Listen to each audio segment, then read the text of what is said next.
How boring 40% down rental properties will still make you rich. That is the discussion for today. If you are new to the channel, hit that subscribe button. If you like the channel, hit that like button. All right, so we're talking about rental properties. So it used to be a point in time where you can get into a property for 10%, but that has been changed to 20% or 25%.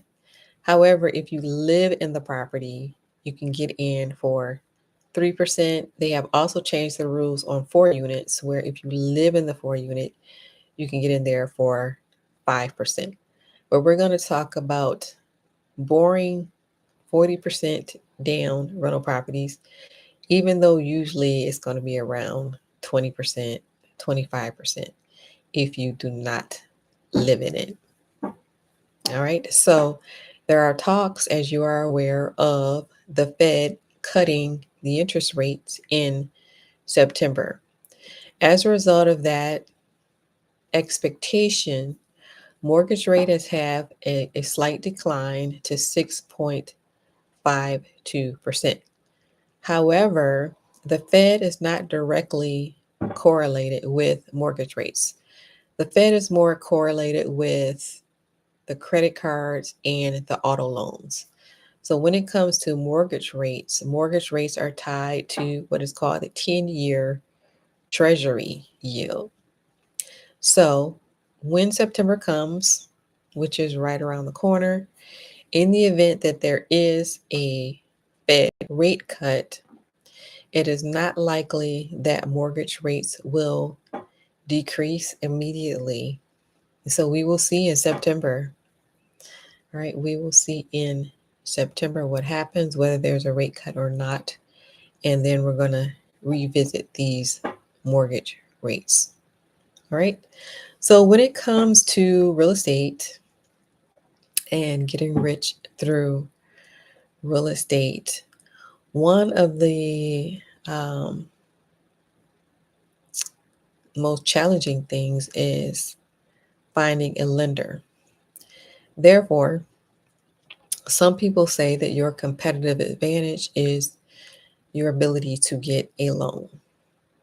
So, as you know, redlining still exists, it is still out here. And if you're interested on where you can get a loan and how you can get started in real estate, join my free newsletter, which will be in the description below. All right. So, one way that some people get properties is they partner with another person. All right. Depending on what your network looks like, some people have a network, other people don't have a network. But people that have networks, they partner with someone, and that someone is willing to finance the whole thing. Can you believe that or not? So that's what's happening out here for some people. They have networks like that where the partner finances the entire thing. Thus, they are able to buy a property. And I'm talking about $300,000 properties. And the partner will come in and finance that whole $300,000. And then they work it out so that the partner will benefit some kind of way. For example, giving the partner 5% of the profit and then splitting everything equally as far as profit goes. So they negotiate that, they work that out so that both parties benefit. All right. So that's going on out here.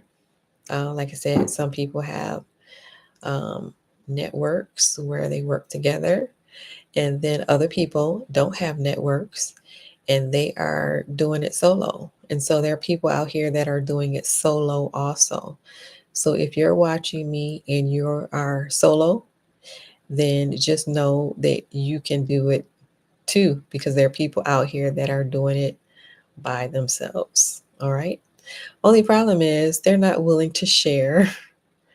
They're not willing to share. So they figured it out and now they're going to let you figure it out.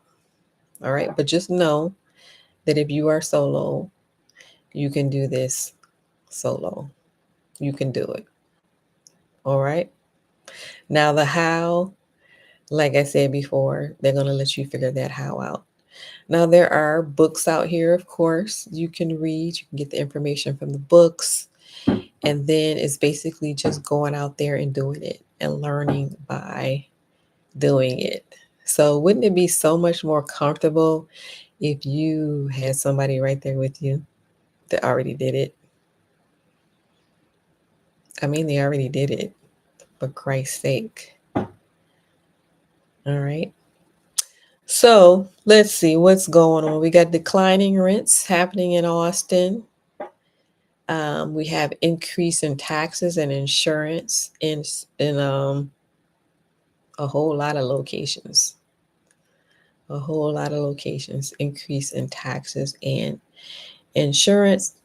So when it comes to buying property, you're going to look for certain things.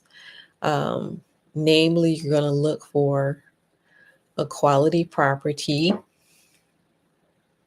All right, so how is the foundation? How is the structure of this property? How is the roof? How is the electrical work? So, looking for quality property, and you will be able to tell that when you get your inspector in there. So, your inspector should be able to find all the problems that are happening with that house. Now, if your inspector is not so good, it is possible that he could miss something. Um, that's a possibility also. So you want to get good quality properties. Make sure you get it inspected. Don't buy anything without getting it inspected. Good demographics. So this depends on what you are comfortable with and what you consider to be good demographics. All right. Let's see. You want something that's low maintenance. So you're not going to start out with something that's expensive, especially when you're starting out. Looking for low maintenance. All right. And something with good net operating income. So you're going to do your calculations before you actually get into that house and make sure it's cash flowing. So you're not going to buy anything that's not cash flowing. Make sure it's cash flowing now, like before you buy it. All right. So you're going to run the numbers and run the numbers as if you have no financing. All right. And you're going to determine if this is a good deal for you or not. If it's not, then just move on until you find something else that is a good deal. All right. So this is a 7 to 10 year journey. A 7 to 10 year journey. So some people find out about this early. Let's see, imagine finding out about this at age 30. You find out about this at age 30, you'll be done at 40. Can you believe that? So it's a journey. The journey is long, 7 to 10 years, but it's a lot shorter than not knowing about it at all and working for your whole life to have nothing to show for it. So this is a 7 to 10 year journey. Some people find out about this early, like I said, 30. Some find out about it at 20, 30. Then other people, you're finding out about it 50. If you start out at 50, you'll be done at 60. And then some people never find out about it. Some people never find out about it. In fact, they consider real estate something that is, let's see, what's the word for it? Something that's on the low end. Some people look at real estate like that, and that is because they are unaware that this is a wealth vehicle. So you got a lot of unawareness out here. All right. So do me a favor. If you like the channel, I need you to hit that like button. If you're not a subscriber, I need you to do me a favor, hit that subscribe button and notification bell next to it so that you will not miss an episode. And check out my free newsletter below. Thank you for watching, everyone, and I will see you in the next video.